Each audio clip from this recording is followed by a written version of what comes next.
water catchments through our one dam, one village policy. We have a one dam, one village. As we are pumping the water from the desalination plants into the hinterland, every village shall have a dam, a catchment dam, so that we pump that water in that catchment dam for that village to be able to irrigate, to do aquaponics, hydroponics, and what have you, to mechanize agriculture. We shall ensure that we keep our promise of having 15 ministers and 4 deputy ministers, as I announced. We shall shrink unemployment from 28% to below 11% under our first year of administration. We shall develop and shall bring closer to the people by leveraging our one constituency, one factory policy. When we address the economy, I will come to it. We are going to say that this issue of urban migration should be limited. We must create factories in every constituency so that young people can be able to find jobs where they are, so that we minimize urban migration and to be able to maximize the potential and niche potential of every constituency in this country. I'll explain that in detail. We shall consolidate property regimes to collateralize willing rural poor. When you live in Beersheba, when you live in Kois and you have a house there, your house is not treated as collateral property. I'm going to double this country's economy by making sure that every house that is built with proper good infrastructure shall have collateral value, so that the rural poor will have money in their hands because they already have the properties. We shall give impetus to agricultural modernization through investing at least 4% of GDP in the agricultural industry.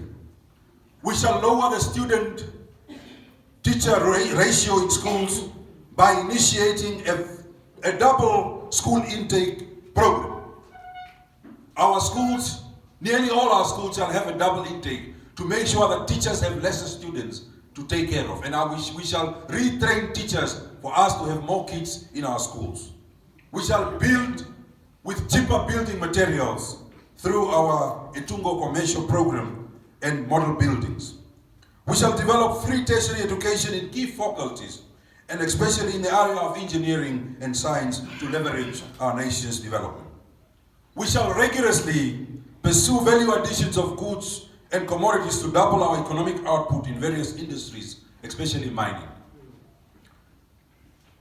We are a country that produces copper, but the copper wires are made in South Africa. GRN green number plates are produced in South Africa. The melting of our coins are produced in South Africa. The zinc comes from Roshpina, but the zinc plates are melted in South Africa. We will bring back the value of Namibia by adding value to our own commodities. Whatever is in Namibia, 30% of it shall be processed within our country. We shall invest in renewable energy and develop a made in Namibia solar panel, and we will allow and encourage Namibians to produce energy and sell it to the grid to double our energy capacity. We shall develop massive social housing schemes to ease the burden on rentals on young professionals and allow young professionals to have access to housing. We shall attempt to reduce the patient to doctor ratio to acceptable levels. We shall work to allocate every student access to computer, especially in primary school. Many of you are saying, how can you provide computers to learners? My friends, go to Rwanda. Go to a country called Rwanda and go to every school. Every child has a solar laptop. And it has been proven scientifically that if children are exposed to computers at early levels, they become better competitor at tertiary levels. We should attempt, and we shall try to attempt to make sure that we create capacities for schools for children to start doing computer science at early levels, to make sure that our children becomes competitive in our lifetime. We shall work towards digitalizing Namibia. The digital development is key to our country's socio-economic trajectory. We need to work hard to make data cheaper. It is important that if more and more people have access to data, they can be able to transact and be able to make businesses easier. So it is important for us to work towards making sure that our telecommunication services becomes cheaper. And that is a key policy priority under my administration.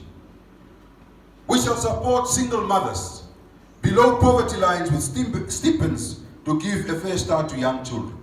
A lot of young mothers, we are not promoting and asking for a proliferation of mothers to give birth to children.